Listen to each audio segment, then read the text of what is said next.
of the alcohol, la la la la la la. Just line 'em up and we will drink them all, la la la la la la. But my mother always said, if you want to drink all day, you best start in the morning, son, 'cause that's the Irish way. We don't get drunk, we get awesome, and every other mother will agree. We don't get drunk, we get awesome, so order up around for you and me. We don't get drunk, we get awesome, and every mother must agree. We don't get drunk, we get awesome, so order up around for you and me, and you and me, and you and me. Let there be whiskey. Hey, everybody. Welcome to Nerds with Alcohol. I'm Chris. I'm Renee. Yes, we have Bob and Renee with us. This is episode 299. Dun, dun, dun. One away from 300. Hey, CD. It has been a while. It's been 2 weeks. Renee and I were in New York City last week. That's right. We didn't do the show No, last New week. York City. New York City. It was a lot of fun. For you, I it was had a a lot great of work time for me. before Chris had to work. But yeah, We got I didn't to get do to do one a whole fun lot. thing Although together. I still haven't posted the pictures that I took from Yard House. That we talked about that a little bit yesterday on on Tavern Talk. But Russ, your hair switched from top to bottom. I'm confused. But anyway, there's a place out there called Yard House. They have a whole bunch of taps. Cool place, really great food, great service, and they've got tablets on the table where you can just order from the tablet when you want That's kinda something. cool. Now, if you want a drink, you can still order it from there, but the server actually has to come over and put their code in to actually get it delivered. But other than that, But you can also click a light on call it your to server call over, the yeah. server, which is awesome. Yeah. You could also just split the bill right there Yeah, on that right. little There. You can tablet pay thing. right there. It's got a credit card slot, and you can actually go in and split the bill. You can do it just right down the middle, or you can go in and pick items and split it by items, and Wow, that makes a whole lot of sense. then Yeah, if you it was. so and then what you can I do really is you can liked it. split it. So like if like 5 people are out and you all are eating and drinking, you can go in and the first person goes, all right, this was me. This. Split the bill, boom. They put their credit card in, they pay. The next one goes split bill and picks out what they want. That's kind of It cool. was awesome. It was awesome. And honestly, and the servers were great. Like, Yeah, they were. phenomenal service. Why did your computer just make a noise at me? I don't know. Because it's mad that we haven't upgraded to Windows 11. Fuck Windows 11. But yeah, one of the things I was disappointed about there was I had a smoked old fashioned, which overall the drink itself was delicious. The presentation sucked. I expected it to be brought to my table, lit right there so that the smoke goes in, and then, the whole presentation thing where they pull it off and the smoke is billowing out. No, they lit it at the bar, carried it over my table. There was a little wisp of smoke still inside when they pulled it off. It still had the aroma of the smoke, but it did not have the actual smoke itself. And I was disappointed in that. I'm like, for almost $16 for a drink, I should get to watch you do it. Yeah. Yeah, because when we went in Flint, when it was you, me, and Ed, Renee. Yeah. Didn't they do that right at the table? I think? And Eddie actually got up to he was use in the restroom. bathroom. and the waitress comes back and she's like, it's not like I can make this wait. And I'm like, I'll record it. Yeah, it was a whole like little thing. Yeah. Yeah, that was a nice little place. Honestly, it really was. I really liked that place. Yeah, you'll have to let me know what it is, because that's got to be right by the my office in Flint. Walking distance. Yeah. But yeah, so welcome to the show, guys. This should be the last one without Russ, at least for a little while. He should be recovered enough next week. Russ, for those that don't follow the show, I know CD, you've heard this a lot, but Russ is an artist that works for the Detroit Parade Company, and so this particular Russ, who is this person? We don't know. So easily Russ. forgotten. But yes, he works for the Detroit Parade Company. He is one of the lead artists. He does a lot of the painting and sculpting for the floats that you see on America's Thanksgiving Day Parade. So if you watch that, you'll see some of his work on there. But yeah, and that's what has kept him away, because this is his hell time, really. He's working probably 12, 13-hour days, if he's lucky, right now. And he'll be up at 5 o'clock in the morning on Thursday because he has to be there, because as they move the floats out, they almost always poor baby. Yeah, some of them. Yeah, some of them have. This is Russ we're talking about, though. He used to go to bed after 5, not get up at 5. So anyway, he has to go out to check all the floats, fix any little damage that might have happened on with them moving them from the warehouse over to Woodward for the parade, and then he rides the parade route all day, basically in a golf cart, while the parade's running, in case something happens with any of the floats. So it's a busy time, but then he gets to sleep, and then he should be up in time for Tavern Nights on Friday. I'm hoping so. Yeah, I hope he makes it in time. Yeah, and doesn't sleep through it. Well, in rush time or in time? In time.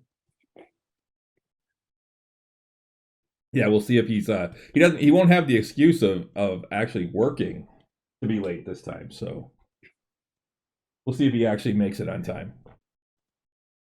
Timey-wimey, yeah. In Russ's world, it is timey-wimey, wibbly-wobbly timey-wimey. Love you, Russ. I don't know how one can be just so not good at looking at a clock. Well, the thing is that Stella's worse. I know. As bad as Russ complains about her. Yeah, which is saying something. I just don't know how you can set a schedule. Like, let's say we're getting together at 3 o'clock, and then you go about your day. You see that it's 3 o'clock and you don't think to leave, or see that it's 2 o'clock and you don't think to leave. Like, oh, I'm seeing this person in an hour. It takes me a half an hour to get there. I will leave in a half an hour. I just don't understand, but I don't have that brain. I have a pathological fear of being late, which is a me problem. I don't like being late either. I'm usually early, and if you're not 15 minutes, if you're not at least 15 minutes early, you're 10 minutes late. It's just how it is. And I had lived by that rule before Letterkenny. I learned that from my mom. Yep. Which, real quick, speaking of Letterkenny, they put out the trailer for season 11. We get that Christmas. Probably for us, we get it on Boxing Day. Which, for those of you that don't live near the Canadian border, that's the day after Christmas. Come on, CD. You can watch the rest of it. CD says he's halfway through season 7. You can watch the rest of it in an evening. I mean, that's one of the problems with the later seasons, is that there are only 6 episodes a season, and I want more. So I follow Rolls. They really do get raunchy as fuck. I follow him on TikTok. You follow who? Roll. Oh, Roll. And it's awesome because him and Stuart are actually really good friends, and they just play pranks on one another just constantly. It's great. But yeah, I'm looking forward to it. I love Letterkenny. We still got to finish Shoresy. We do. We have only like a couple episodes Yeah, left of that. we got like 2 episodes left. But yeah, so yeah, that was basically Renee and I's week was spending it in New York. She got to see a bunch of stuff. I got to see the inside of an office. Hey, we but did- it was a New Hey, York and office. we went to Hell's Yeah. Kitchen. I was gonna say we did get to go to Hell's Kitchen. We did not run into Daredevil. Nope. But we did get to see a pretty cool show. So no Iron Fist? No, Luke Cage? no. Well, Luke Cage is up in Harlem. Jessica Jones is in Manhattan and a little bit over into Hell's Kitchen. I mean, Hell's Kitchen is on Manhattan. I mean, it's basically, it borders So Times is Harlem. Square. Yeah, so is Harlem. Harlem's in the north. But Hell's Kitchen is right there off of Times Square. It actually is the next neighborhood over, I believe. But anyway, kind of I know it used to be a really rough and tumble area and a lot of gangs and stuff, but it's kind of a trendy place now. But it looked kind of cool. We didn't really spend a lot of time there. We just went to the show and came back to our hotel. But show was good. Erotic, Show was fantastic. Yeah, erotic soiree. Yeah. 4 artists for an 80 performing minute, for like 80 minutes straight. Yeah. Wow. With maybe 3 Yeah. minutes between their stuff. And it was, I sent you you guys some of the pictures, Bob, but yeah, I saw those. yeah, it was Yeah, two guys, two men, 2 women. The men are actually married. Mhm. And I mean, they were, some of that, I'm like, I can only imagine what the cleanup on that stage is. I mean, they were throwing confetti all over, and then the one girl does like this whole like black light bath thing where she's got like luminescent water or liquid, Yeah. and she's just like dripping it on herself, and it's just running down. And it was really kind of a cool effect because Mhm. all you see is this neon yellow flowing around her body. And then the guys come out and do a whole bathtub scene where they're just spraying water everywhere on the stage. Yeah. It was It almost was like a a Gallagher bathtub show. acro routine. Yeah, I thought we were actually like in the splash Cool. zone, like Yeah. in a Gallagher show. I'm And- like, I didn't know we needed to bring raincoats. Yeah, right. And the thing is so it's 4 performers performing for almost 80 minutes straight, and like about 50-50 of like individual acts and then doubles acts. Like there was a duo straps routine with the 2 women. The 2 men had doubles lyra, and a couple, they had 2 acro routines. Mm-hmm. And one was like was on a bed. It was a whole like bed routine, which was outstanding. And then they ended the night with the bathtub duo act or acro act. And I'm just like, as someone who does this and is specifically a bass as in acro, I would be petrified to add the unpredictability and slipperiness of water. And, like- and a slippery ceramic bathtub. Yes, like You can see they had And some it wasn't- grippers and on nothing they the did was sides of the easy. tub. They had some Mhm. spots that were definitely taped with like grip tape. yeah, it So- definitely and had. I'm some- guessing a they texture to it. had that the entire bottom of the tub was gripped. It had to have been. But yes, Because- but still.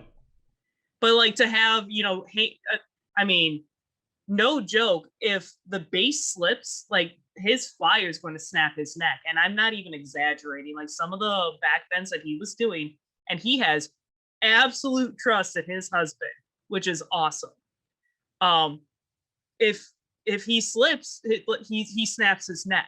Like I'm just like, wow, good for you. I don't trust anyone that much to do that. Yeah, Cirque shit. It was a CD. That's what we're spectacular talking show. about. Yeah. Yeah, so they advertised it as a Cirque style burlesque show. Yeah. Specifically. All of the acts were amazing. Yeah. And He said, I've been to several of those and goddamn. Yeah, right. Yeah, and I mean, again, 4 performers for 80 minutes straight, and it's not like they had any like easy routines.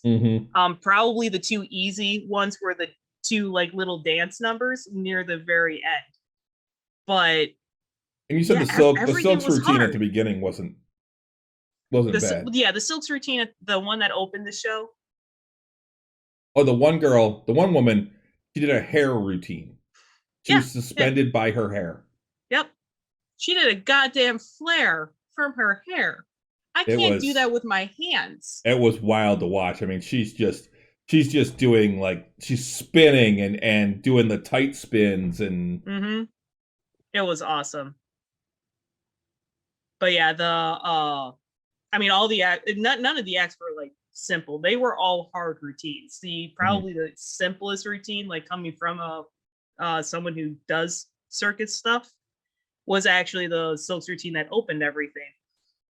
But it doesn't have to be hard to be super impressive. I mean, they still did a double star drop, which isn't necessarily the easiest drop. It's not. I mean, if you wrap yourself up wrong, you die.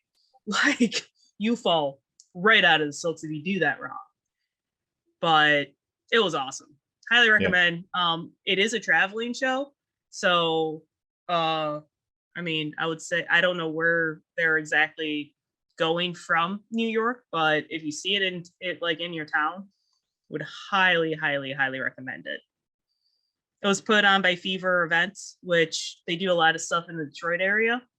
I believe they do events in Wisconsin as well, and obviously New York. And yeah, I highly recommend it. 10 out of 10. It's a phenomenal show. All right. Well, what are you drinking, Renee? I am actually switching it up a little bit. I am drinking the label says bourbon whiskey. Yeah. Is it a bourbon or is it a whiskey? Are all bourbons whiskeys? All bourbons are whiskeys. Technically, okay. They're whiskeys. Yeah. So I have a 5-year aged Mare Pingree by Valentine. This bottle was specifically made for the 9 in Hilton single barrel select section for 9 in Hilton, just a bottle shop at 9 in Hilton, Ferndale, Michigan. And it is delightful. It is. That's a really good one. That's a really good bourbon. Yeah, as you can tell, like, my bottle is actually almost empty. Yeah. It's a very good one. We've had that for a while though, so. Yeah, a couple years. What about you, Bob? You drinking anything? I have an Alani energy drink with a shot of Reka vodka. Ah. How is Reka vodka? How? It's very nice. Okay. I've seen commercials for that. I've been wanting to pick it up. Yeah, if you put it in the freezer. I guess I only do hard liquor on this show. That's a good point, CD. Yeah, if you put Reka in the freezer, it goes down so smooth it's not even funny. Nice. I'm gonna have to pick some up. And it's a reasonably priced vodka. It's like $20 for a fifth. Oh, that's excellent. It's not even an expensive one, but it's still a very good one. As long as it's good, it doesn't have to be expensive. Yeah. I'm doing something. I don't know if Russ did this one or not. I know he did one of these. I don't know if it's this exact same one, but it's an Angry Orchard Hardcore. It's this one's the Dark Cherry Apple. I know he did one of the Angry Orchard Hardcores, but I don't know if it was this one. Don't remember. But it is an imperial hard cider with dark cherry juice and natural flavors. It is 8% ABV. That's the nice. That sounds delicious. It is quite delightful. We will have some really is. in the fridge. Yes, it really is. I saw it when I went to Kroger. It's very clear. As it should be. You get some of the aroma of the cherry in there. It's not just apple. And then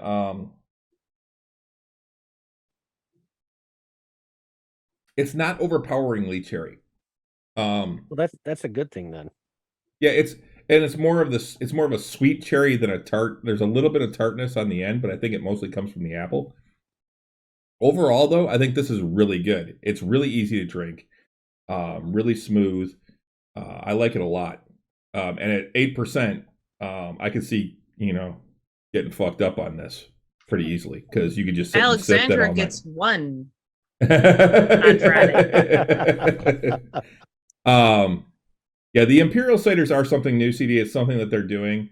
I know Blake's has done it. I've got their Imperial cider down there. I'm not really all that impressed with it. It's a little too dry for me, I want to say, is what I thought. I like a little bit sweeter cider. I know Renee really likes the bone dry. I love dry. I want to be able to taste the cider because if it's a bad fermentation, I want to know about it. You can cover up a lot of stuff with flavor. He said I hate because dry. I did. He said I hate dry. I love dry. But yeah, so I give this one definitely 2 thumbs up. I'll give this 4 bottle caps for what it is. Hey, it's gluten free. It better be. I just love that they put that on there. Well, yeah, I mean, it just makes it easier for the customer. Mm-hmm. But that was always one of my favorite things in the bar of, do you have anything that's gluten free? If you have to ask me that question in a cidery and meadery, then it tells me you don't actually know anything about gluten. Yeah. So yeah, you're right. Everything is gluten free. Gluten free is true for a lot of alcohol, but not for everything. Correct. Beer is not gluten free. Certain beers are. Mm-hmm. Surprisingly, corn-based. like what's that? Corn-based ones. Omission beers. Well, also things like Space Rock from Shorts. Is accidentally gluten free. Yep. And it's really not that it's gluten free. It's just that it has such a little amount in there that it's considered gluten free. Yeah. It's one of those that there are. Bud, yeah, that's very. Yes, Bud is gluten free. Yeah. Very technically. That's because they use mostly rice syrup. Yeah. No, I don't know if that's true or not. I was thinking Bud is gluten free. Oh. I was thinking Budweiser is. I don't think Budweiser is gluten free, taste free. Yeah, taste free. Yeah, alcohol free. Actually, Budweiser has 5% ABV. Yeah. Ever since like whatever law got overturned in like the early 90s, it's been 5.5%, which is a good standard beer. Yeah. But we should start. Anyway, we should move on. I ain't talking about alcohol for this whole show. Yeah, I know. That's my nerd of it. So one of the things that I wanted to bring up tonight, and this wasn't my thing. Veronica watched it a little, my daughter, but the Mighty Morphin Power Rangers. Yeah, I wasn't allowed to watch Power Rangers. The Green Power Ranger actor, Jason David Frank, died last week. And it's come out now that it was actually due to suicide. That's sad. Yeah, he was 49 years old, had 4 kids, I think it was. Oh damn. That's really sad. Yeah. So again, I know Russ and I have mentioned it several times when things like this come up.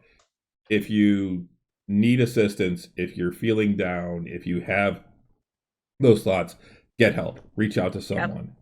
Yep. 988 is the number now. Now is 988 is suicide prevention. Because nobody needs to do that. One of the things I learned in my psychology class is that, and this is what my psychology professor said, and it's held so true for me.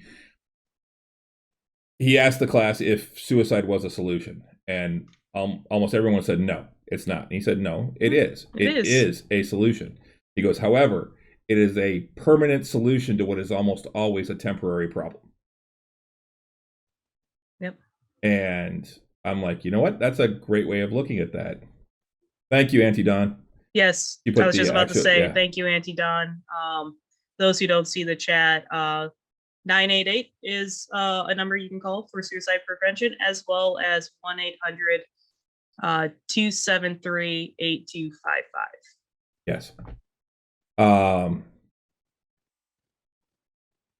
Oh, that's cool, CD. Wow. He took an optional 10-hour class at work about looking for people in crisis. That's awesome. Yeah. I would actually like to take a class like that. Same. I never finished my degree, but I was a psych major in college. So psychology just fascinates me. And in all honesty, I would love to study the kids that grew up during the pandemic, particularly those in the 8 to 12-year-old range, the really formative years where you're building relationships with people and things like that, and see what I would like to see them now and then in 10 years and see how they've developed over that time. But anyway, yeah, so Jason David Frank, again, I never really watched it. Veronica watched it here and there, but not very often. I know our friend Jake's one son is just insane Obsessed. about the yeah. Power Rangers. But yeah, he was one of the originals. He came back multiple times. He was in almost all of the shows, the different variations of the show. He was the original Green Ranger. He was also a Black Ranger, a Red Ranger, and I think the Green Ranger again, at various times. But yeah, it's a sad story. Because yeah, he was only 49 years old, so he's younger than me. Yep. But thoughts and prayers with his family. Yep.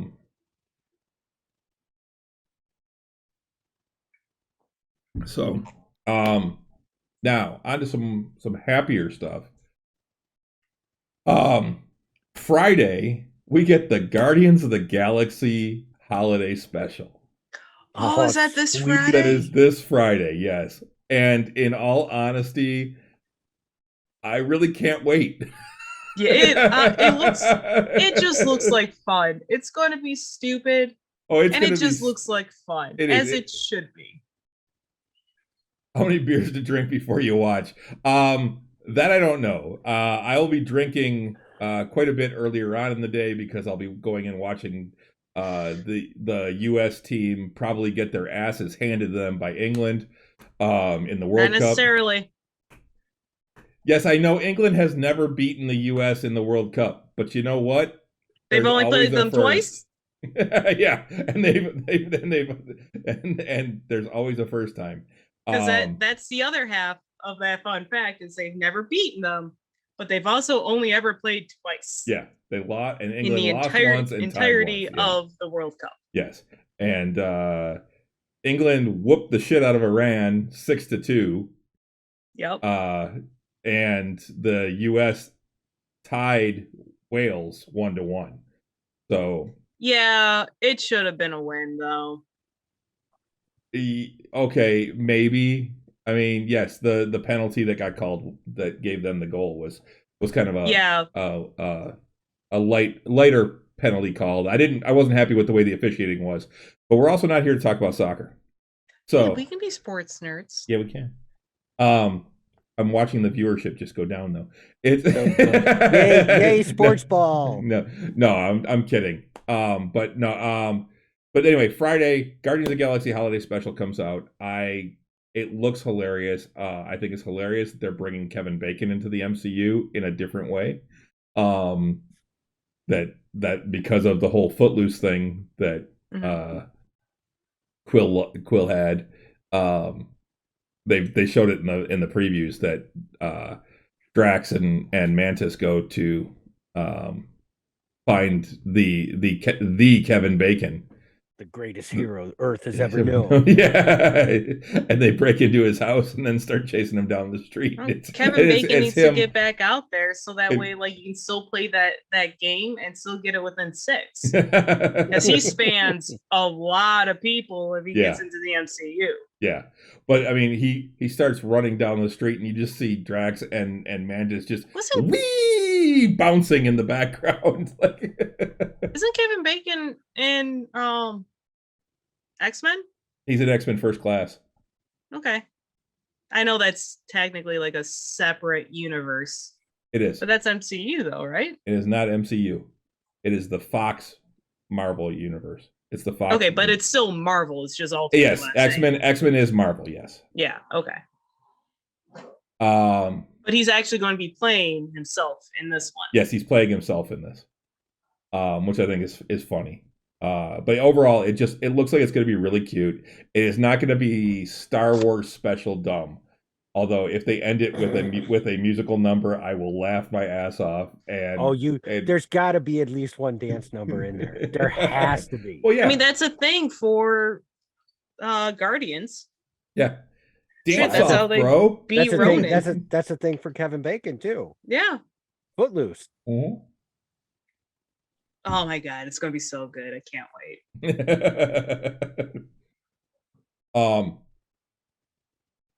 But along those same lines, tomorrow on Wednesday, we get Wednesday on Netflix, the new Tim Burton. Oh yeah, Wednesday Addams television show with Wednesday going off to boarding school with Catherine Zeta-Jones playing Morticia. I forget the guy who's playing Gomez. But he's a very popular comedian. Yeah, he's a very popular comedic actor. And he actually looks a lot like the Gomez of the comics. Yeah. And then Christina Ricci has a guest spot in it. Oh, awesome. I saw her talking about it, and she said she was ecstatic when they asked her to come back and be part of the show, and she thinks that the Jenna Ortega or something like that is the girl who's playing Wednesday. So she's like, I can't wait. Oh, Louise Guzman, that's who's playing Gomez, yeah. And she says, I can't wait to see what she does. I think she's going to be fantastic. And I want to see what she brings to the character and all this. I don't know why I never thought of the Addams family as specifically like Gomez of being of Hispanic descent or Hispanic himself. His name's Gomez. I don't know why I just never put 2 and 2 together. I didn't know what I thought they were. I always kind of thought of them as like kind of dead. So just they're not dead. No, they're not. That's the Munsters. Yeah. Yes. But still, it was just one of those like people were all up in arms about Louis Guzman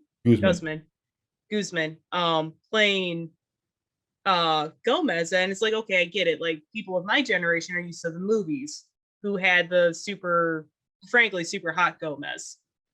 Gomez isn't supposed to be hot. Yeah. But yeah, just a goth family. Yeah, there is no ethnicity in a goth family. I guess was the point I was making. I never once thought of anything like that. But yeah, so I'm really looking forward to seeing. I actually really want to see this. Danny Elfman is doing the soundtrack.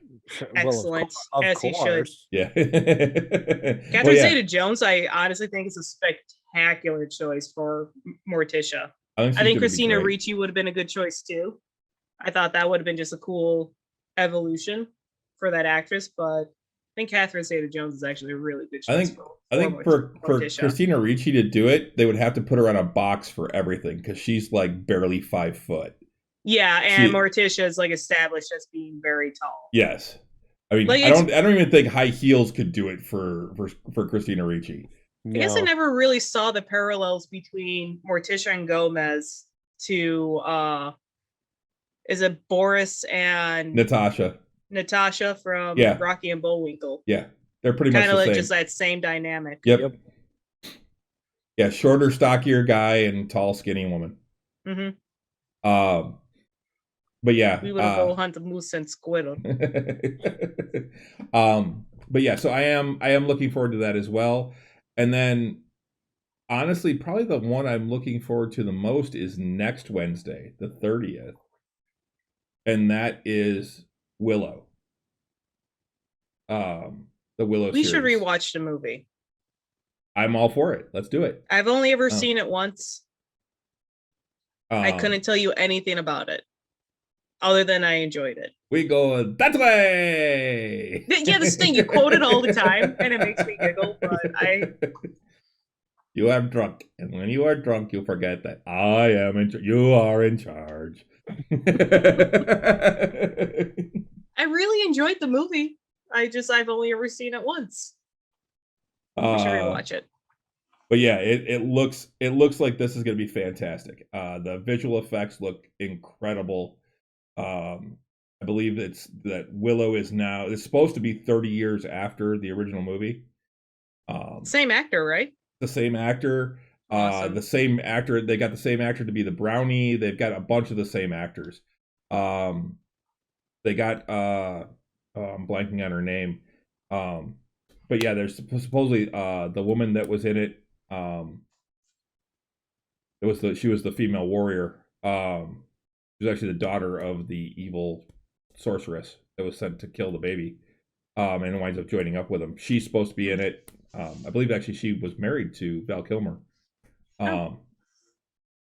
Supposedly Mad Mardigan, Val Kilmer's character, has an important part in the movie or in the show, but they haven't actually said whether or not they actually are bringing him in. I want to see Maverick because I heard that the way that they brought him in was absolutely fantastic and very respectful for what he's been going through and everything like that. So I really want to see Maverick. Plus, I've heard it's just a great movie.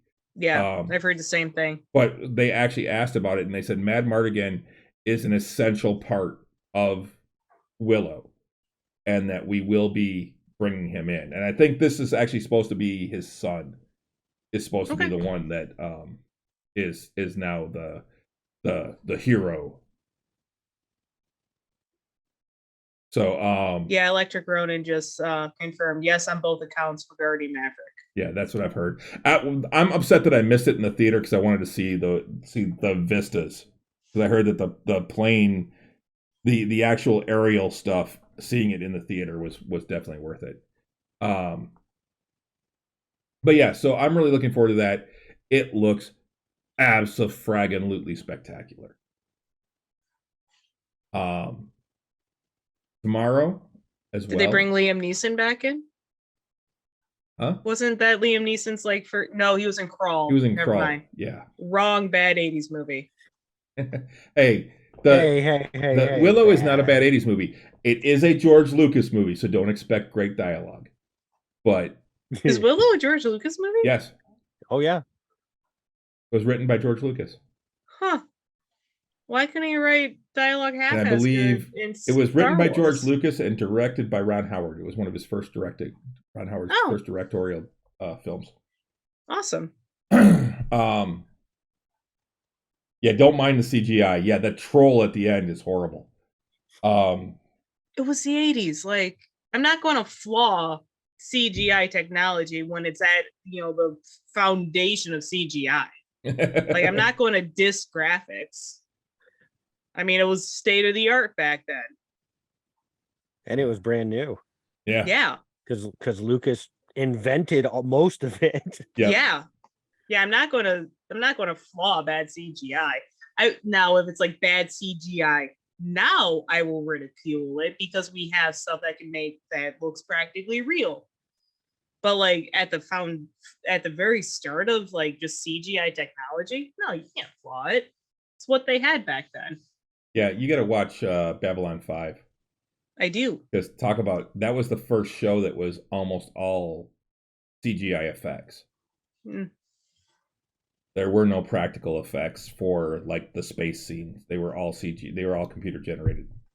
Anastasia is one of the first movies to implement CGI effects as well. Yeah, I agree, CD. I love Babylon 5, although I didn't care for the first season all that much. It was tough to get through. And then season 5 I have not gotten through because I hate the new captain, and I know that was the oops, we got another season. What do we do? We wrapped everything up in season 4. Um uh and I haven't seen any of them. I haven't seen like the movie, the Rangers movie or whatever. But in all honesty, I think that was a show that definitely like peaked and came down. The first season was okay. The second season was better. The third season was amazing. The fourth season wasn't quite as good, and then the fifth season sucked. So it was definitely a peak and a build up, climax, and fall, because the third season really is, I think, the best one.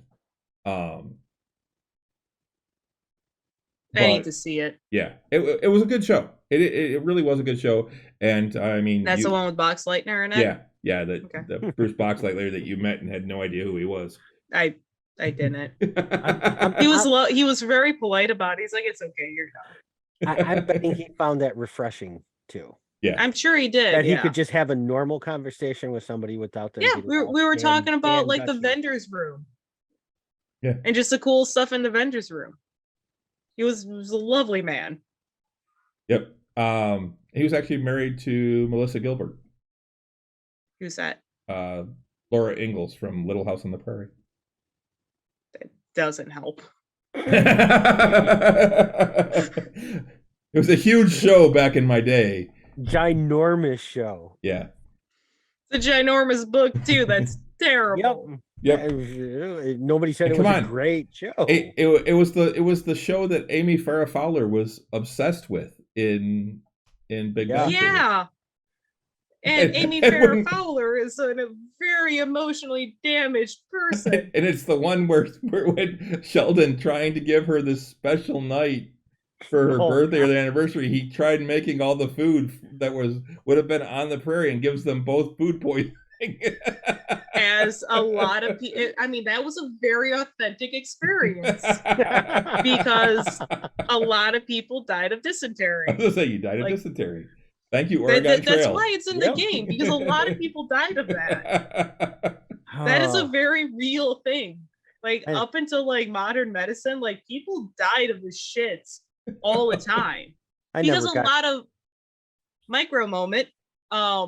of microbes cause that effect, and dehydration is a terrible thing. And when the water is what's making you ill, you can see how it's a spiral effect.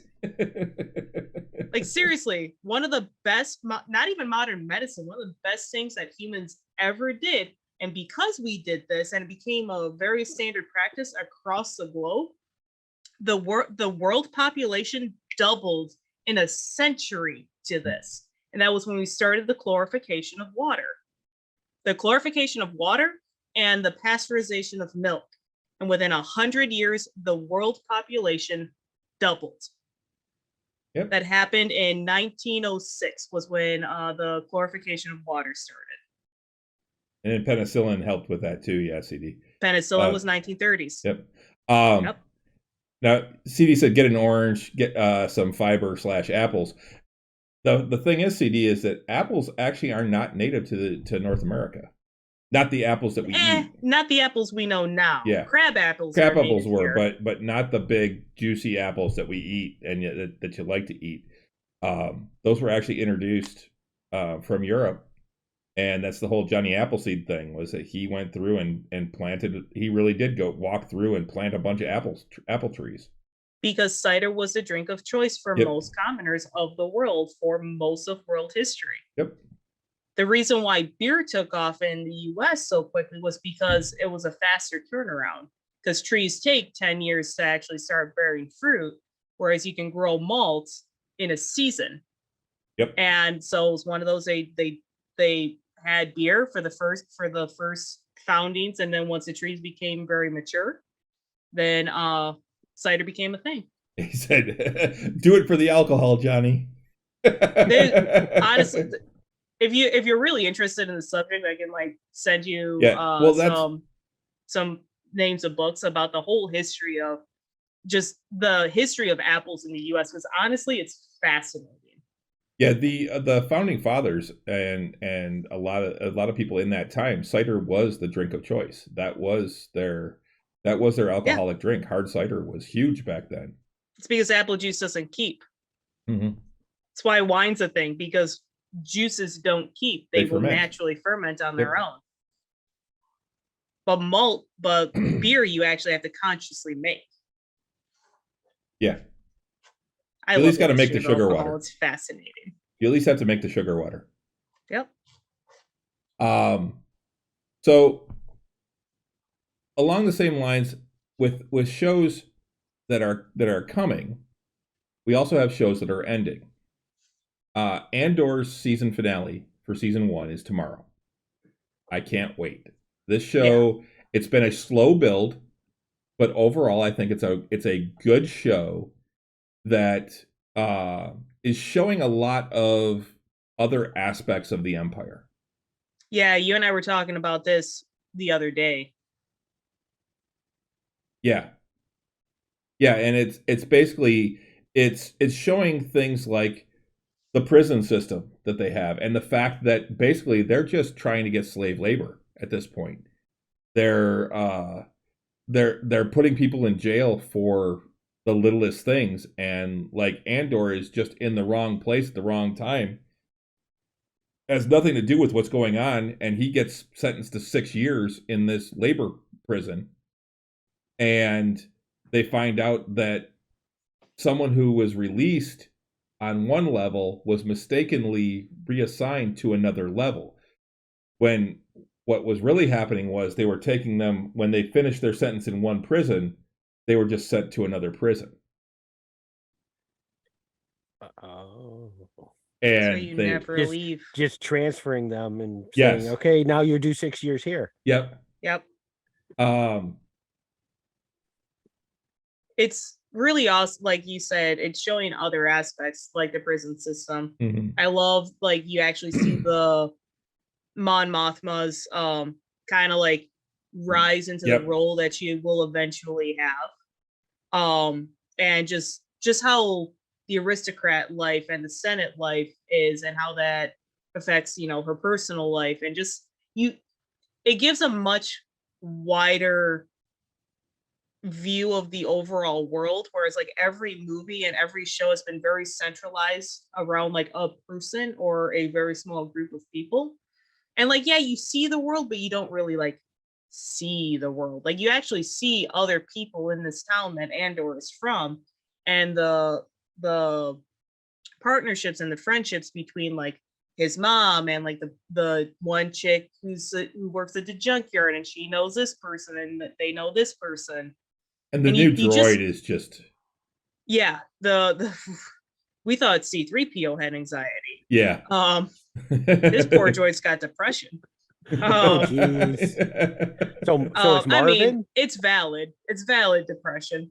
But to me, it shows a lot more of the world, and just how social dynamics work and how the Empire is affecting everyone. And it's before like it's at the beginning of when the Empire actually started like having crackdowns on everything.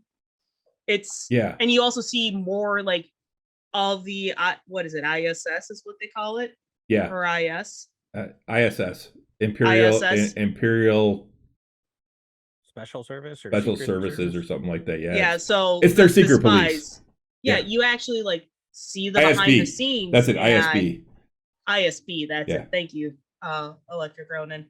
You actually see the inner workings of that, and like some supervisors trying to like outcompete others. Like that's the whole chicks thing. The whole climbing the ladder and stepping on people as you do it is and not giving a fuck. No.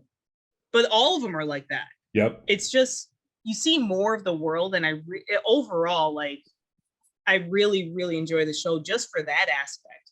Like, honestly, Andor's story, it's a great story, and I'm glad that it's there, but this would be a great show even without it. Just seeing just how the world actually operates, and seeing the behind the scenes of the Empire. It 'Cause is you don't more rea- real, CD. Yeah, I agree. And I do agree with Ronan too, though, that the small gripe he has about Andor is that it's very human centric. Yeah. It's almost all humans in this story. You don't see a lot of the aliens. They did not spend anything on budget for costuming or CGI Yeah. effects. I didn't even notice that. But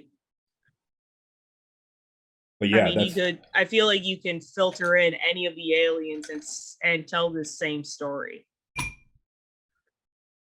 And from what I've heard, yet another really super cool, super high tech, super built for a specific military purpose ship that everybody still compares to your local drug dealer's sweet van, the Millennium Falcon. Yes. Yeah. I mean, the Millennium Falcon was originally a freighter pusher, wasn't it? It was a freighter. Yes. It's a light freighter that was modified by Han. Yeah. Well, actually by Lando and then by Han.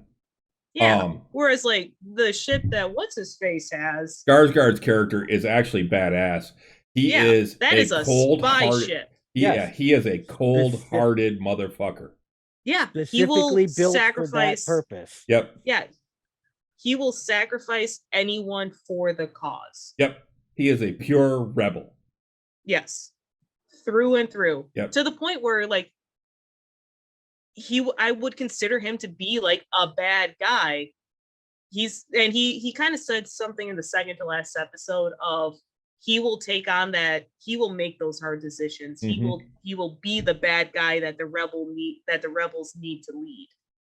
Because he will make those hard calls so that the rebellion will last. And that's the thing, like he's got a spy in the ISB, mm-hmm. and rather than give up his spy and let them know that they had someone in there, he lets 50 people die.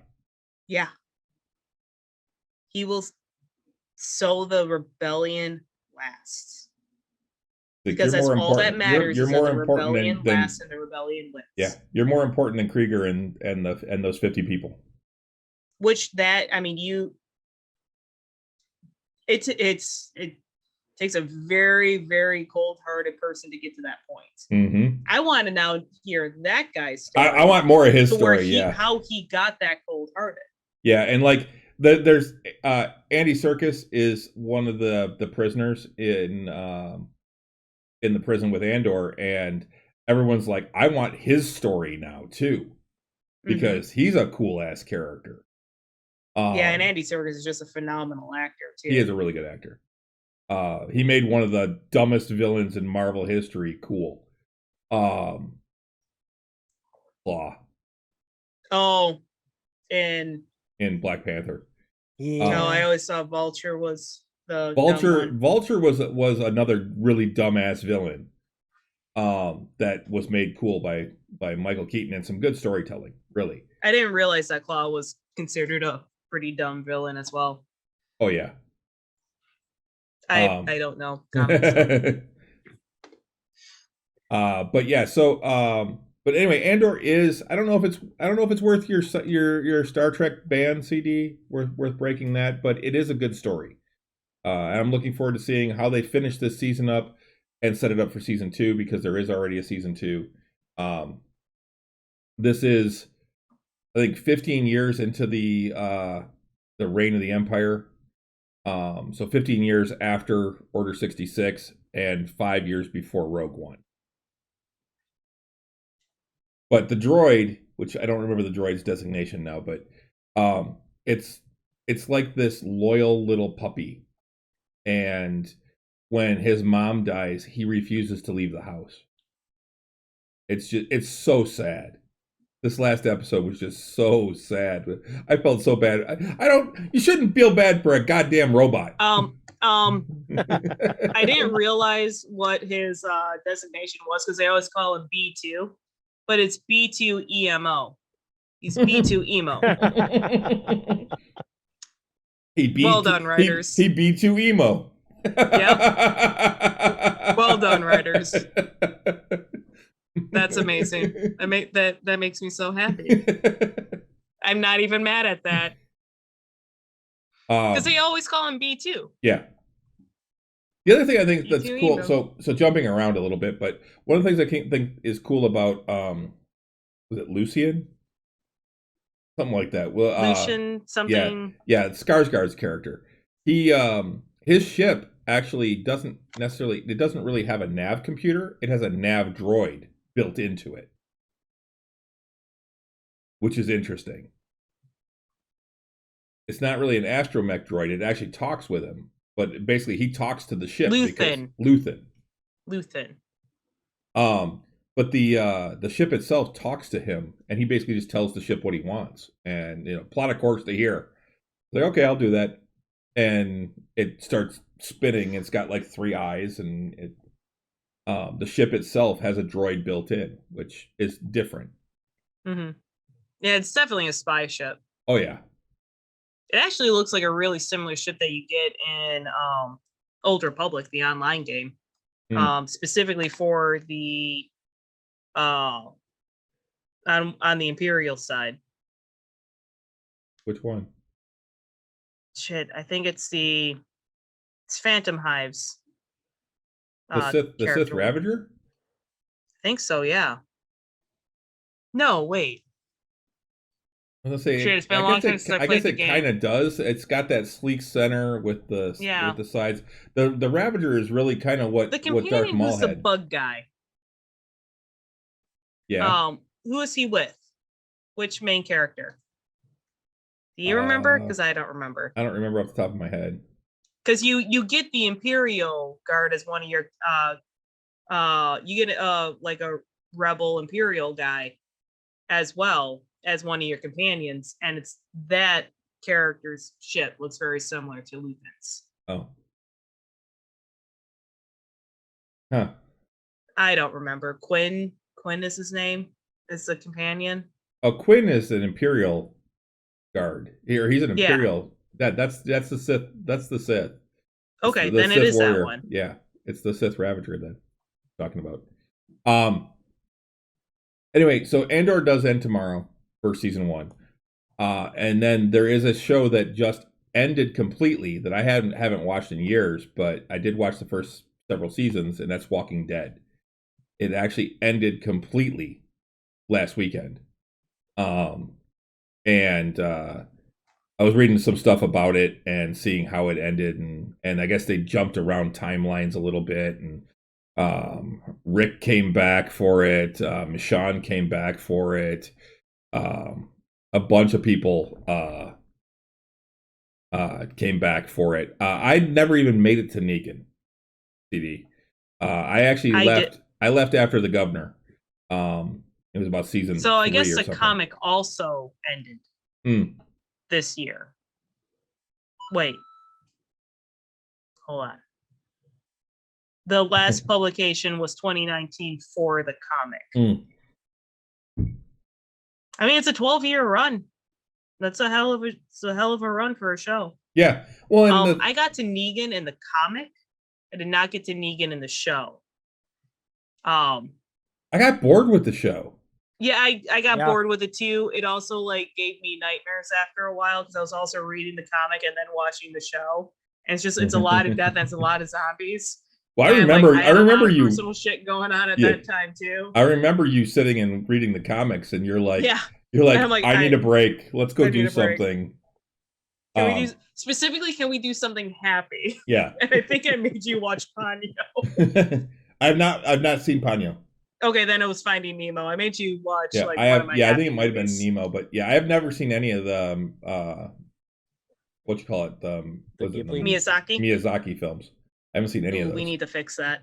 But yes, and that was what's that, Bob? Put them on the list. Put them on your list. Yeah, put them on my list.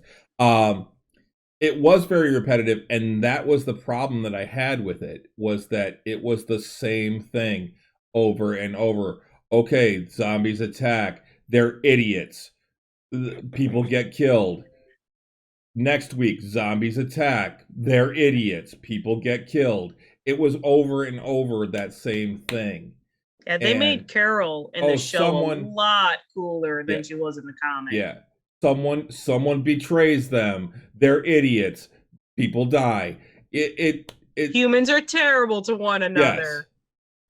Yeah, at some point you would have to stop being an idiot, or everybody would just be already dead. Yeah. Yeah. See where, so yeah, Ronan just said Carol was the best. And in the show, she was probably one of the best characters. Because I want to say we stopped watching right around season 4 or 5. And I thought it was like, I think it was 4 because it was after, it was 3 or 4. Yeah. I think she I made has it to 3. So it's when they actually are in the jail and they actually have like a safe space. And she is like having book club with the kids, and she's actually teaching them how to fight and how to defend themselves. And then like all the other parents are like, we don't want to teach our kids violence. No, you live in a zombie apocalypse. Your kids need to know how to protect themselves. Exactly. Like, your kids need to know how to shoot a gun now. Yeah, like I personally don't like guns. If there's a zombie apocalypse, you better fucking bet I'm going to learn how to use one. Shit, I don't like to eat meat. And if there is a food shortage and a zombie apocalypse, yeah, I'm going to eat some deer. Like, you do what you have to do to survive. Now, so I don't know if anyone has like read the comics, but like Carol is a super weak character in the comic, and she commits suicide by letting a zombie eat her. And it is morbid because she's just like, at least something loves me. it's super morbid. Yeah. Yeah. Because like she tried to she fell in love with Rick's wife, but like Rick's wife is like absolutely not. It was a whole thing. I'm like, I feel like the show made Carol's character so much cooler. Yeah, as RPGers, we can pick apart Walking Dead like nobody's business. Yeah.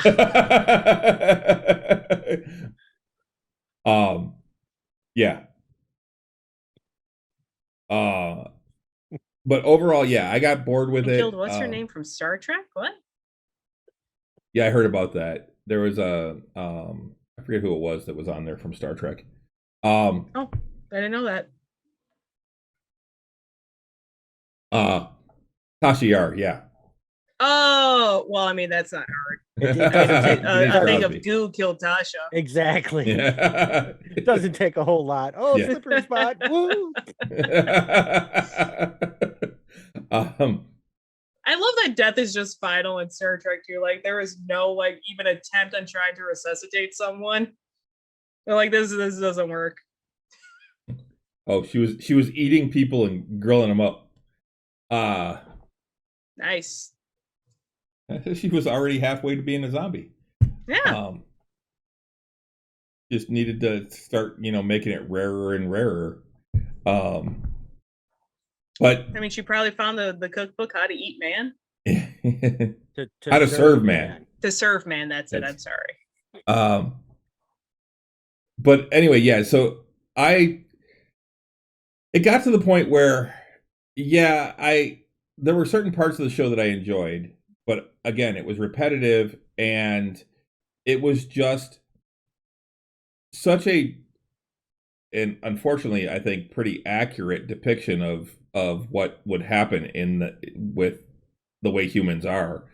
Oh yeah, it was too depressing for me. But it was a very depressing show to watch, and it was like, I'm like, you know what? I don't need this much. There's enough negativity in the world as it is. I don't need this as well. Yeah. Because, I mean, it was depressing, but it's exactly the way I think things would go. Oh, absolutely. Another big change from the comic to the book that I'm surprised they didn't do in the show. Because of how depressing the show was, but the comic was tenfold worse. The baby that Rick and what's her face have, they like with his wife. Well, technically not Rick's baby. Yeah. The baby gets killed at the same time as the mom. As Lori, yeah. Which I also hate Lori's character. I absolutely despise that type of character, and they're in a lot of shows or movies of just like that overbearing, super weak mom figure. I hate that character trope, and it's in a lot of things. I hate it. I just don't like that character format. But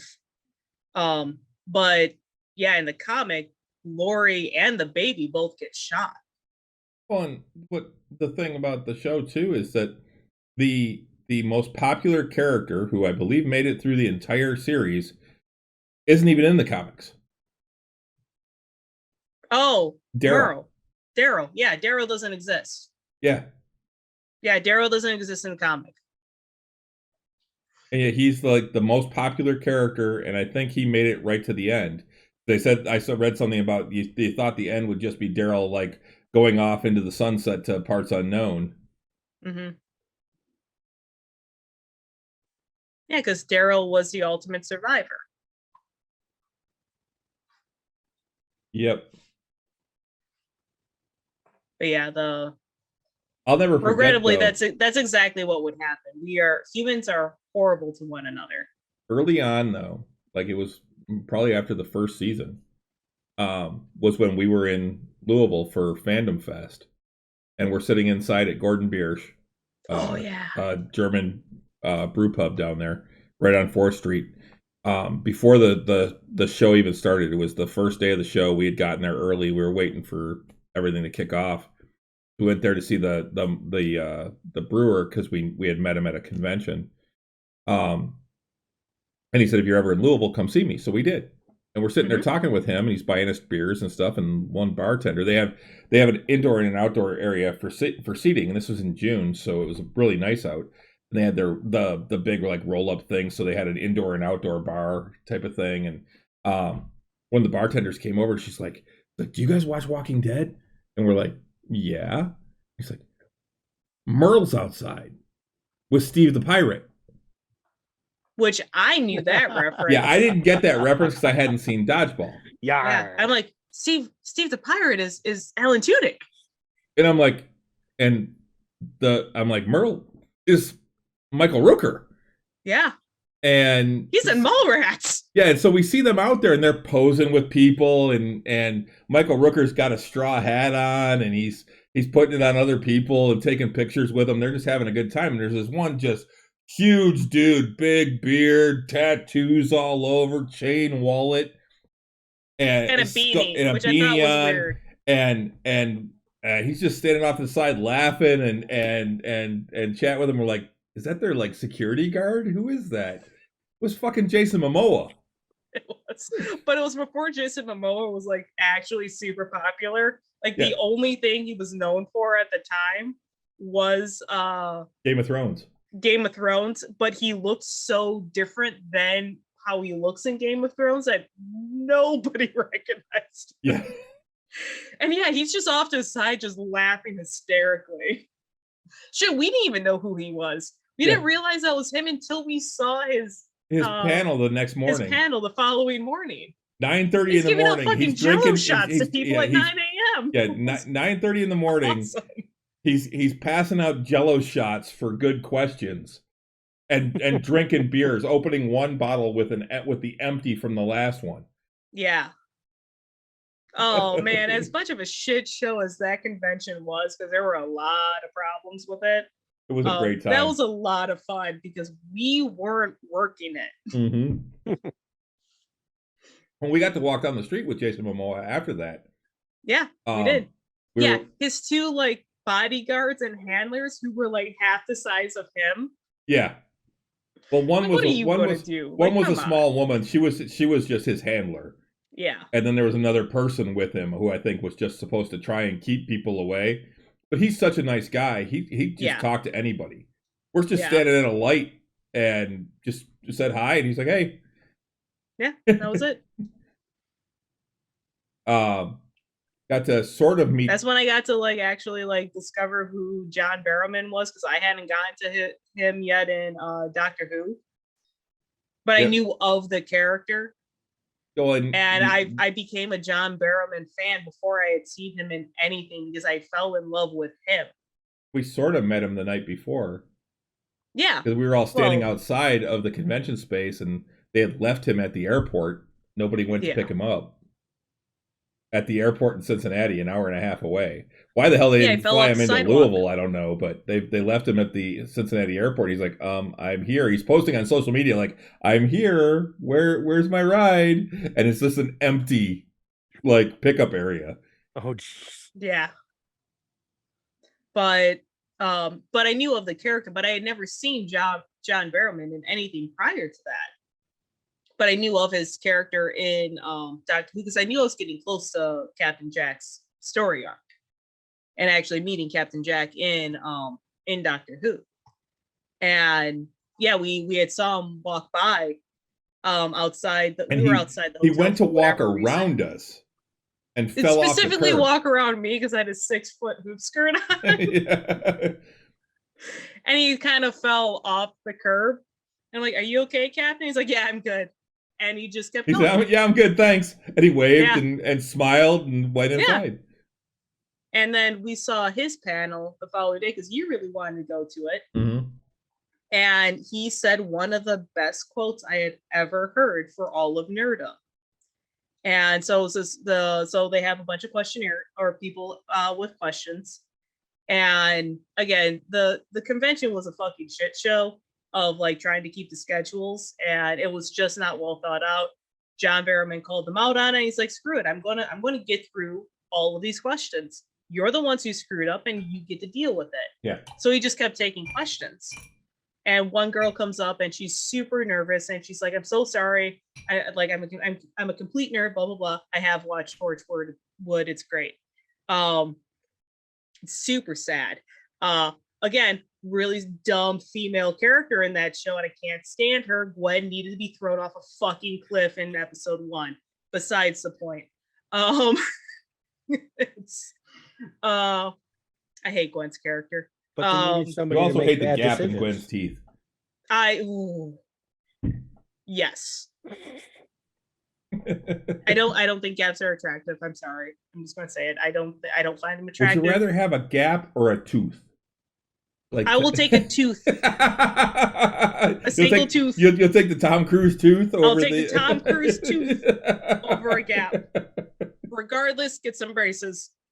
Anyway, so this girl comes up, she's super nervous, and she essentially apologizes for being nervous and being a nerd. Yeah, and I'm sorry, I'm so nerdy.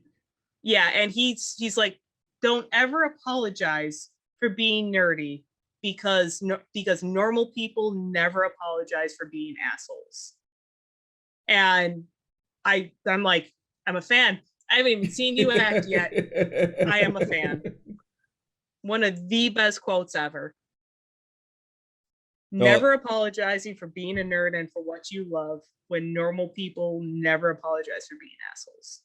Him telling the shitting his pants story was pretty funny too. Jesus God, that was so funny. I follow him on Instagram, and him and his husband are just awesome. It was before they were married, before they could get married. But they were together and they were driving somewhere. At least could get married in the US. Yeah. They were driving somewhere and he had stomach distress. And there were no bathrooms anywhere around. I think they were in like Utah or Nevada. They were in the desert. And he's like, you gotta pull over. And he wound up, he said he's like, I shit my pants.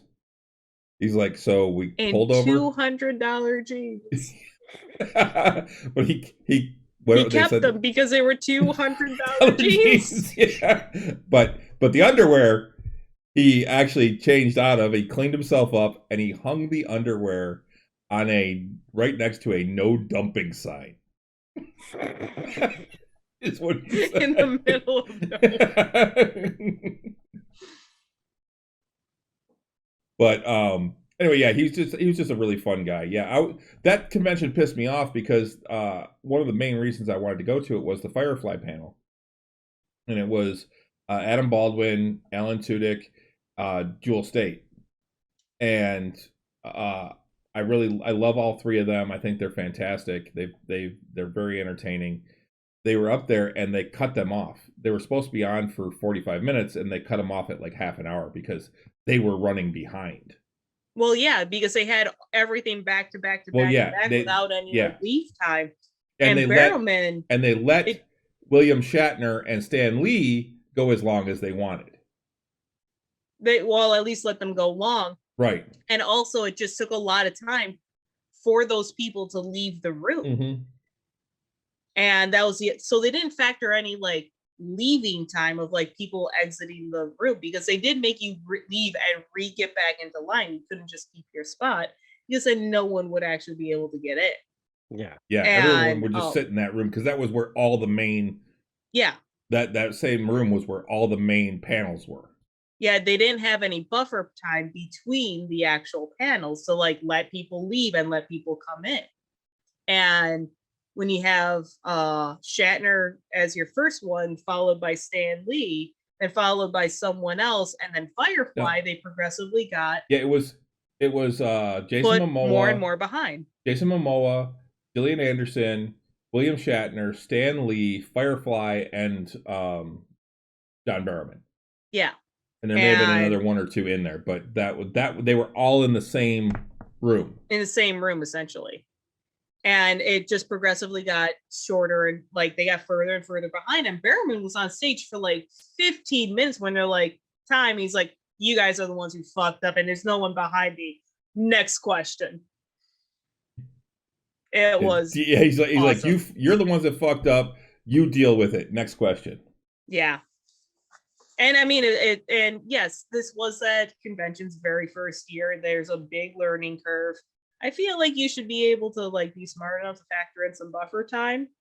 Well, to pull those big names on a first year convention too. That's the other thing. They pulled a lot of big names. They clearly had money and a huge budget. Also, not just that they were there, but Daryl was there from Walking Dead. Merle was there from Walking Dead. The old guy. Yeah, we saw Daryl and Merle at a separate thing. Yeah. On our way to like the small little like steampunk cafe that they had. At a separate hotel. And then the old guy was there. Who's the old guy? He was the old doctor from the early season. Herschel. Yeah. Herschel was there. Super nice guy. Oh yeah. Super nice. He was such a really nice guy. But yeah. Horrible convention. They clearly had quite the budget. Yeah. Right from the get-go. Because one, it was a hotel and like convention center that were like the actual event. Yeah. So it was already a multi-building event. And I mean, you're pulling 3 members from Firefly. You're pulling 3 members from Walking Dead, which at the time was the number one show. Yep. John Barrowman, Stan Lee, William Shatner. Shatner will show up for money, though. That's the thing. It's not like it's a big deal. But you have to have the money to pay him. Yeah. It was like $300 to get a single photo with that guy. Yeah. Jason Momoa, which was not the name that he is now. He was a bigger name at the time because of Game of Thrones. He was still a name. Khal Drogo. Yeah, between Khal Drogo and Conan, the Barbarian. Yeah. Yeah, it was funny because the guy actually like got up there and was singing his praises about Conan, and he's like, "Yeah, you and your 4 buddies, you saw it." I mean, it had everything it should have had. It just didn't work. That's a bummer. But like, they had a lot of big names, and I mean, I'm sure a ton of other panels that we didn't even know about. Yeah. I mean, they clearly had the budget for it. But yeah, it was a comic, horror, sci-fi, steampunk. It was a Dragon Con of Louisville. Yeah, basically it was everything. It was an everything con. It was a fandom convention. Yes. Which is what it was called. It was fandom. Fandom Fest. Yep. We were like the only 2 true steampunkers there. It took me 45 minutes to walk 100 feet to get to the bathroom. Mm-hmm. We got stopped so much. We actually got yelled at by one of the merchants because people kept stopping us to take pictures, and he's like, "You're blocking my booth." We're like, "It's the most press your booth is gonna get." Like, sorry, you got shit. Yeah, we're like, there's people stopping in front of your booth, dude. Yeah. But so we should move on. I got a couple more things to talk about before we get out of here tonight. The Blade movie has a new director, which is great news because it's already been delayed. And it's been basically pushed back a full year, almost.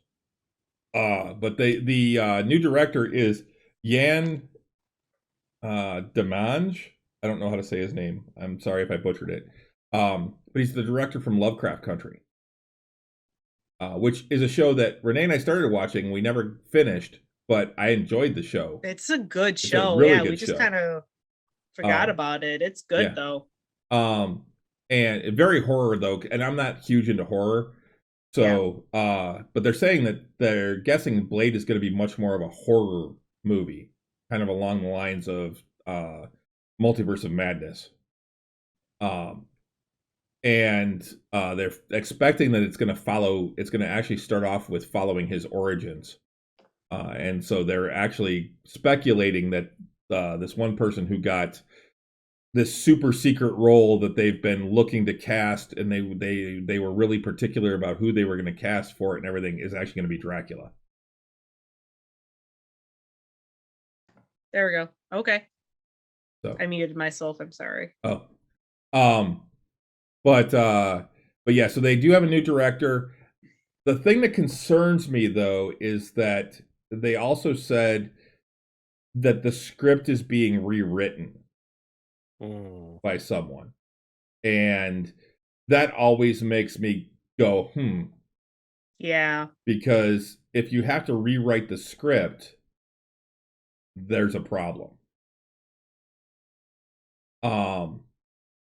So I don't know what that issue was. The original director's still on as an executive producer, but yeah, rewrite equals bad. That and I'm concerned about that because I think Blade is a cool character, and I'm kind of excited to see him being brought into the MCU face now. The early 2000s movies it was 90s. Awesome. It was in the 90s. Yeah, shit, 90s. They're really good. Two of them were good. I never saw the third one.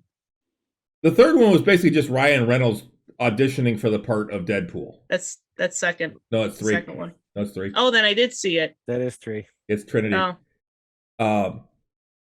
The second one is where they go after the Maulers or the Marauders, the vampires.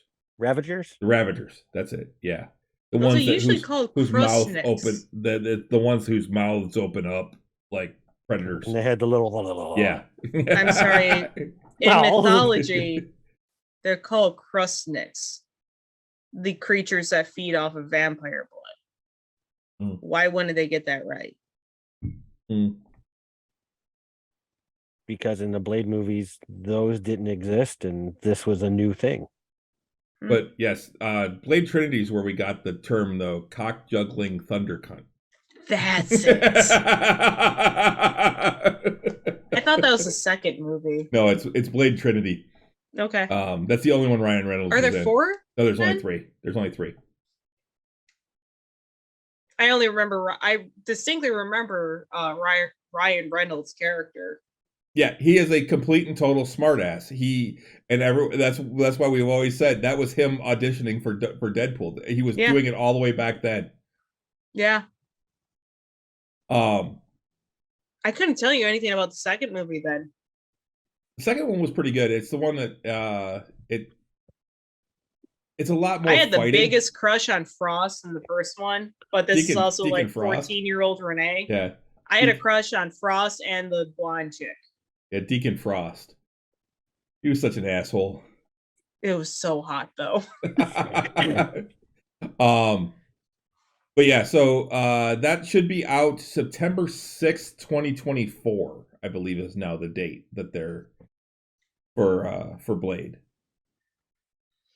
So I'm looking forward to it. I'll give it a shot. I still gotta go see. I still have to go see Black Panther. Yeah, I've heard nothing but amazing things. Yeah, Wakanda forever. I was wrong. They're not Ravagers. They're Reapers. Reapers. Okay, yeah. That's a stupid name for a thing that feeds off of vampires. It's a vampire's vampire, right? Is that? Yeah, it was. The pandemic was turning vampires into Reapers. Yeah. So they're mutant vampires that feed on vampires. But speaking of vampires, I gotta go stupid. back and finish watching The Strain because I really love that show, and it's now on Hulu. So pale. Earthworm Jim gone bad. The Strain. But I really enjoyed that show. I thought it was really good. I only watched the first 2 seasons. I also have to finish Falling Skies, which is also on Hulu, I think, or no, it's at HBO Max. And because that was another show I really liked, and I got to watch like the first 3 seasons, and then I got rid of cable, and so I really want to finish that one up too. But anyway, to finish things off tonight, I thought we could talk about. I don't know how much you guys. I know Renee, you and I have never actually played it. We have the game downstairs, but I don't think you and I have ever actually played it together. But the game Scrabble.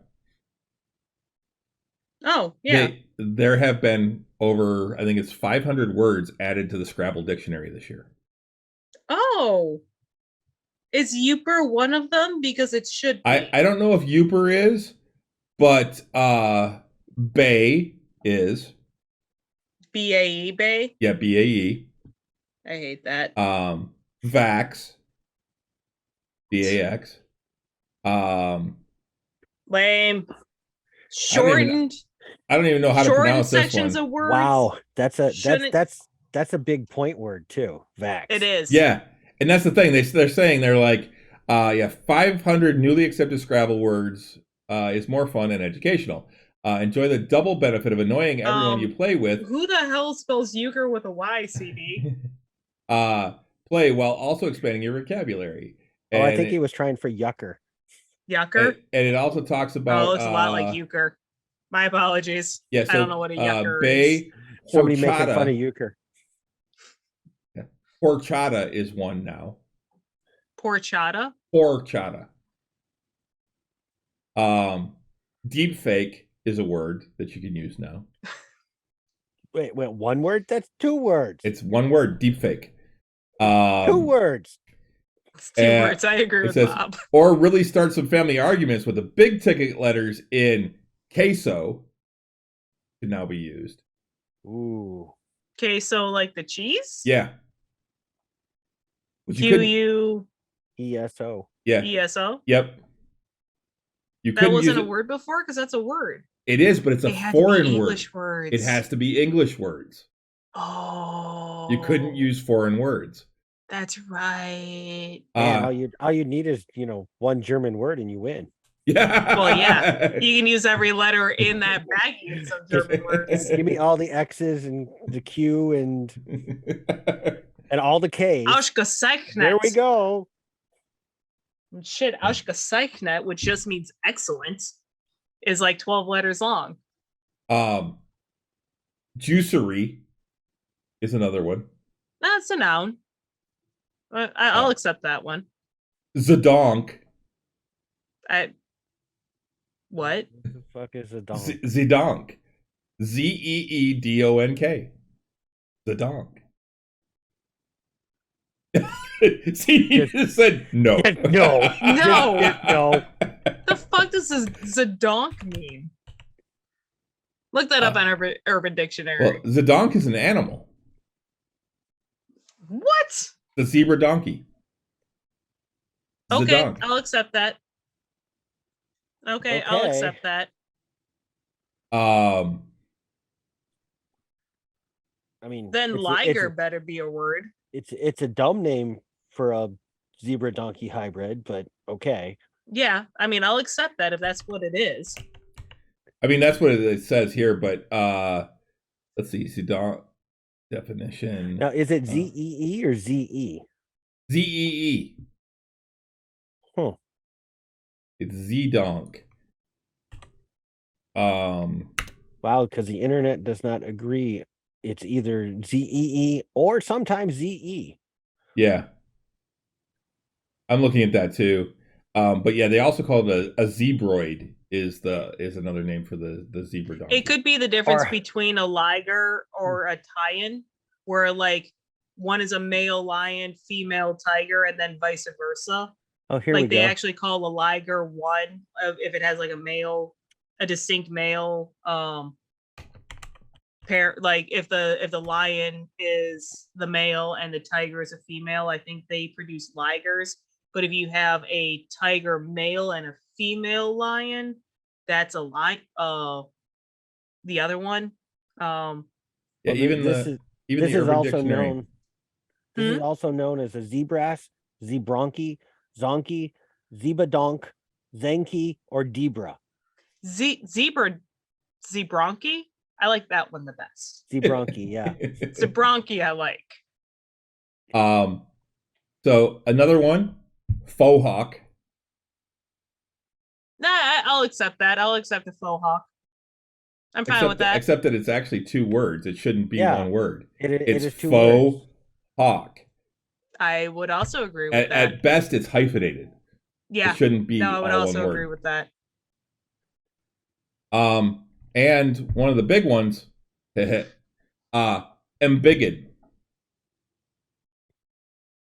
which you haven't seen. Yeah, embiggen. You haven't seen Ms. Marvel. Oh, God. No.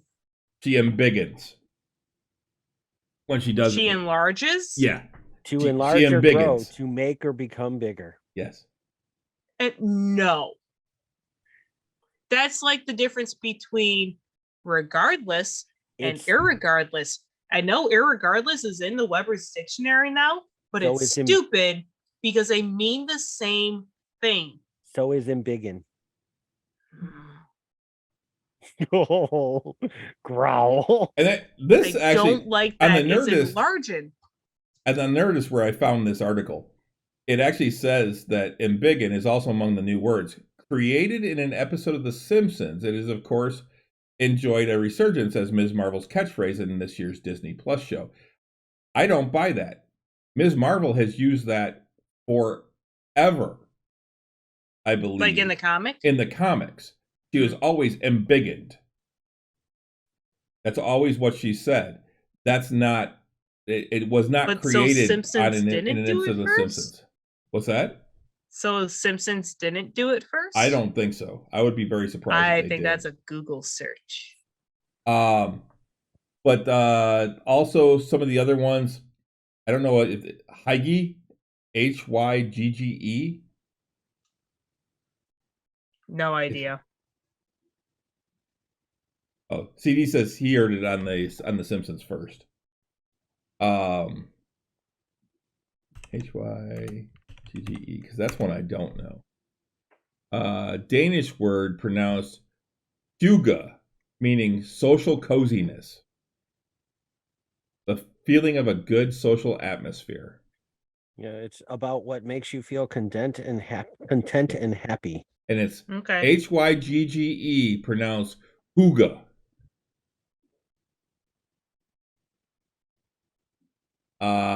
Zonky, which I think was one of the ones, wasn't it? That was the same as the Z-Donk. Yep. Vaquita is another one, and then embiggen again in the thing. Vaquita. No idea what that is.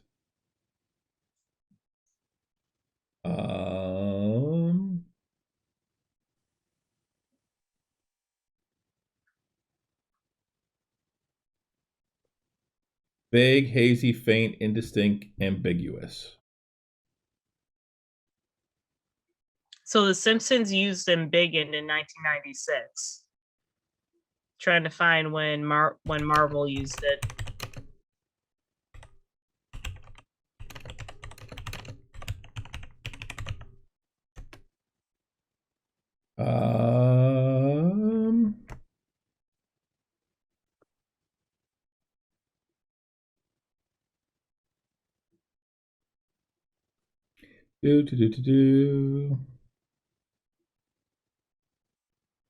And all these are like the Ms. Marvel embiggen has officially been added to the dictionary.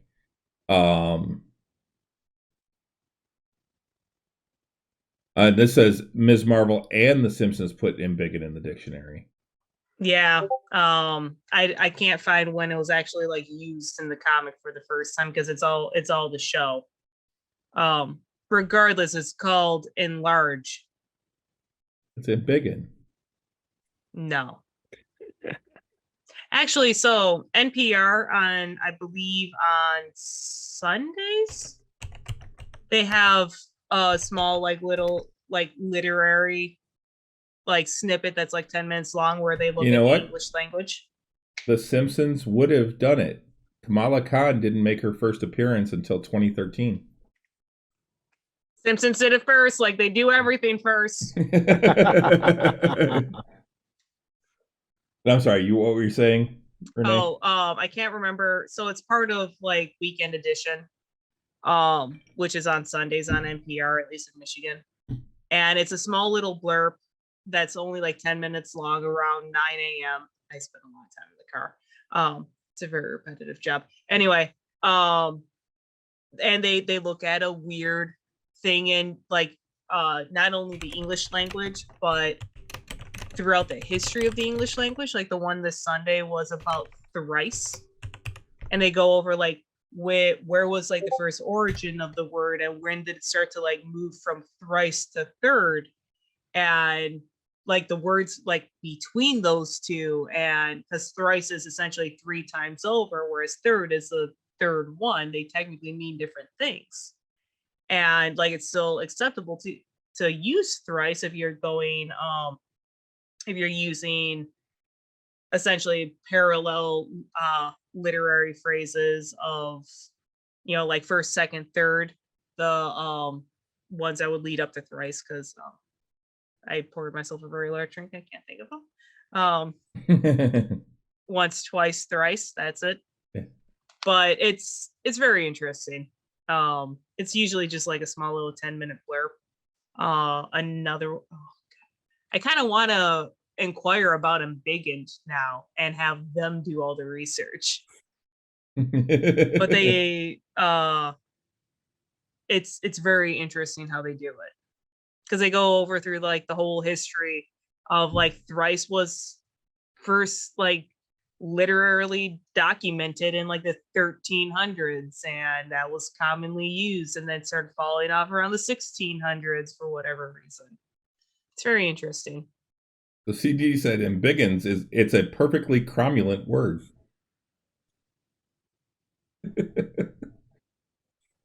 I'm not sure what cromulent means now. That's what Google's for. Oh, cromulent embiggen. Lisa the Iconoclast. It's from The Simpsons as well. Okay. It's humorous, acceptable or adequate. So it's a perfectly acceptable word. Yeah. It's enlarging. Enlarge. It would just be enlarged. Or enlarging, like that works too, but enlarge. Yeah, it's no, enlarge. Yeah. And biggened, no. But it's embiggen when Ms. Marvel says it, she embiggens. She becomes larger? Yes. She embiggens. That's her battle cry. Yeah. I think. I don't like it. Or her yelling out what she's doing. Yeah. Either one. Well, you have to do that. I mean, Dragon Ball Z established that. You have to call out the move that you're about to do. It should be an Ant-Man. You're right, CD. It should have been an Ant-Man when he got bigger. He should have said he embiggened. Well, he becomes Colossal Man, right? Giant Man. Giant Man? Yeah. I don't like embiggened. I don't like that word. Yeah. What other words can I get mad at on this list? I don't know. Those are the only ones they had on there. By the way, I love Scrabble, so if you ever want to play, although for the sake of our marriage, we probably shouldn't play it because I get very competitive in it. They actually also did add some food, some slang like guac and Marge.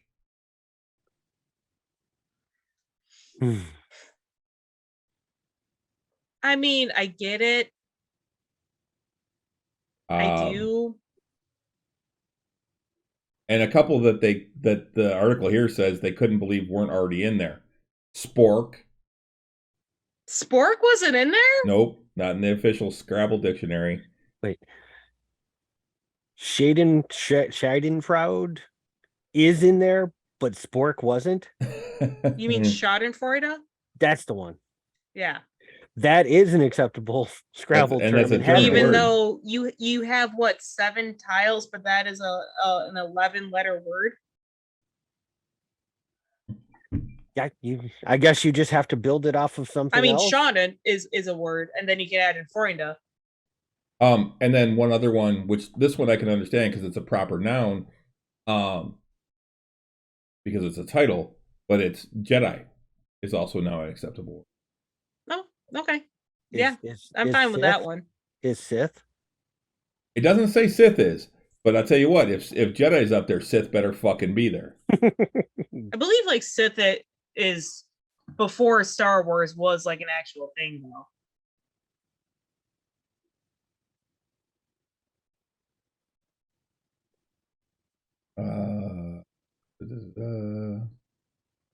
But yeah, so yeah, that was that, and they actually show Ms. Marvel using her embiggened hands. So stupid. I'm gonna use that all the goddamn time now. Well, hey, wait. It's dumb that it's in the Scrabble dictionary, but as a battle cry for a teenage superhero, it's perfectly acceptable. Yeah, no, for the show, totally which fine. yeah, which Renee hasn't watched yet, but you really should. It really is a good show. It's a very sweet show. Yeah, and I and really from what you enjoyed told- seeing the Pakistani American life. Oh no, Sith was in fact first used in Star Wars. Never mind. Yeah, so we should wrap things up on this 299th episode. Yeah. And kind of this is probably the closest episode to our 6-year anniversary too. Mm-hmm. Because the when we first released them was, I think, the 16th of November, if my Facebook memories are correct. Anyway, so yeah, it's been 6 years. It's been a crazy 6 years. By the way, we're going to rename Euchariah spell of enlarge to embiggen.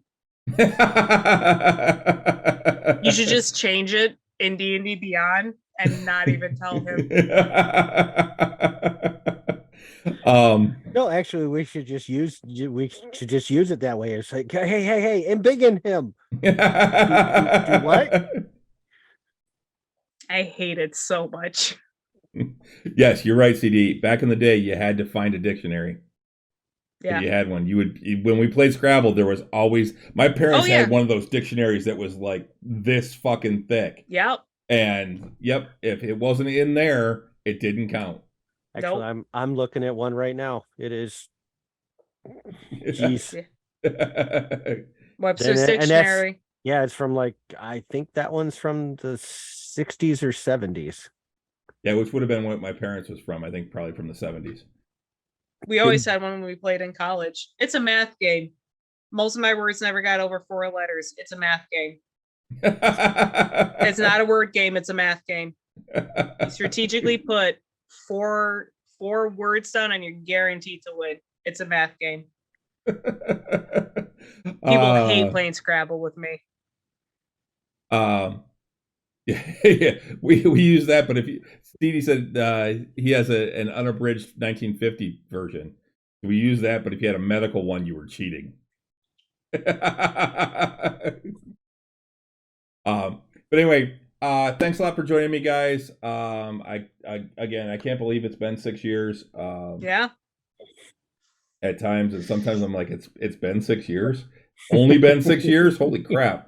We've come a long ways from Russ and I sitting together, sharing one mic. Sitting awkwardly close to one another. Just saying. To having 2 mics, but still being together in the basement, to streaming because of COVID, and now just regularly streaming from our homes to expanding to doing tavern nights and tavern talk, and it's I still enjoy it. At times I get a little bit of a shit, I have to do it, I'd rather be doing something else, but once I actually get into it and start doing it, I always have a lot of fun. And if you've been watching the last few that Russ and I did together, it's really hard for us lately to get done in less than 2 hours, because we just keep talking and talking and talking. Twitch was the best addition. I agree, CD. Yeah, Twitch was. I really enjoy Twitch. I think it was a great idea. I actually had that during the pandemic. I'm like, what do you think about actually streaming it? And Russ was like, let's do it. Yeah. So, made sure that we had the setup, and it's been really easy and convenient. Russ is still late half the time, but I thought that it would help with him being on time. But it is what it is. But yeah, we next week is our 300th episode. It's I can't believe that. It sounds like a Russ issue. It's quite a milestone. Yeah, it really is. I'm looking forward to it. Unfortunately, we're not doing anything really cool like we've done with some of our others. Like our 100th episode, we did actually at Royal Oak Brewery. We actually did a live episode. With streaming, it makes it harder to do those. So stay tuned, though. We will have a special guest on episode 302. We will be on a special night and time. So not in the next 2 weeks. So next week will be on Tuesday. The following week will be on Tuesday. And then we'll be on the week after that on it'll be, instead of being on Tuesday, December 13th, we're going to be on Monday, December 12th, because we're going to actually have one of the co-founders of Elderwood Academy on. Elderwood Academy, for those that don't know, make basically gaming, specifically like D&D based game supplies. They're local here in Michigan. I actually They're big enough to have actually sponsored Critical Role. Yeah, they actually did get a sponsorship on Critical Role. Their website's actually really funny. If you read like the About Us section, their stuff looks really cool. I sponsored their latest Kickstarter, which I think ends next week. If you look them up on Kickstarter, Elderwood Academy, it's Elderwood Academy. It's their dungeon journal, I think, is what they're doing right now. Yeah. But I did sponsor it. I think it's a cool product. And I like to support local nerds. So but yeah, the Quentin, one of the co-founders, will be on our show on December 12th.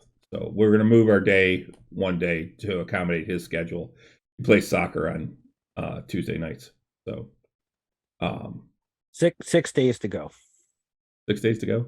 6 days to go. Oh, on their Kickstarter. Yeah, for the dungeon. Yeah, I thought so. I thought it was the 28th that it ends. So, but yeah, check it out. Cool product.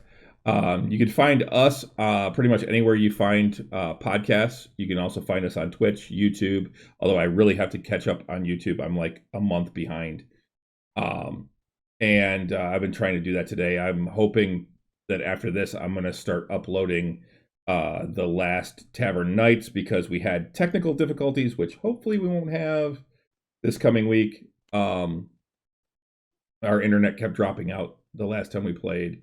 If that happens again, I'm just going to keep rolling and hope it comes back up, because the recording still goes and we can always put it up later on Twitch, YouTube, whatever. We are playing Friday, CD. Black Friday. Yes. They're hoping that the this horror adventure doesn't end in a Black Friday for them. But yes, I can't wait. Oh my god, to die in a fucking side quest would be terrible. Hey, no one wants to die in a side quest. So it's all just part of the adventure. There's no side quests. It's a side quest. It's all part of the adventure. It's called our lives. But yeah, so we'll be here Friday night, 7:30 p.m. Doing our nerdy D&D thing. And then Russ and I should be back next Tuesday for Nerds with Alcohol as well at 8 p.m. right here on Twitch. You can follow us on most of the social medias. We're on Facebook, Nerds with Alcohol Show.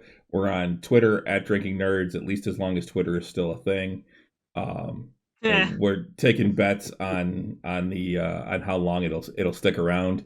I actually thought it might be dead by now, but it's not quite there yet. We're on Instagram Drinking Nerds, YouTube Drinking Nerds, and then you can always just look at our website, Nerds with Alcohol Show, and find us, find all our links on there.